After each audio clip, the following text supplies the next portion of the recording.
మనసారా కోరుకుంటున్నాను అండి. Thank you so much boys, thank you, I love you so much, thank you so much for all the love. Thank you so much Varun Tej గారు. సతీష్ గారు ఒక్కసారి వేదిక పైకి రావాలి. మా అందరి టీం నవంబర్ 14th మీరు అందరు థియేటర్లోకి వచ్చి ఆశీర్వదించాలని మనస్ఫూర్తిగా కోరుకుంటున్నాం. Thank you sir, thank you so much. G3 movies Satish గారు వరుణ్ తేజ్ గారికి బొకే ప్రజెంట్ చేస్తున్నారు.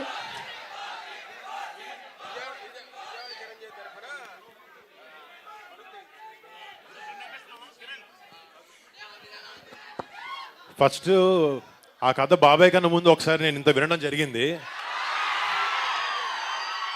మీరు ఎన్ని రోజులు వెయిట్ చేసినా మీ ఊహలకు అందనట్టు ఉంటుంది సినిమా, అదిరిపోద్ది. సో బాబాయ్ బిజీగా ఉన్నారు కాబట్టి కొంచెం టైం పడుతుంది, మీరు కూల్గా వెయిట్ చేస్తే అయిపోతుంది. Thank you. ఈ చిన్న మాటతో దసరా సంబరాన్ని మరింత పెంచేశారు. హ్యాపీయా? ఎస్, విజయవాడ చిరంజీవి గారి ఫ్యాన్స్ అసోసియేషన్ తరపున గజమాల వరుణ్ తేజ్ గారికి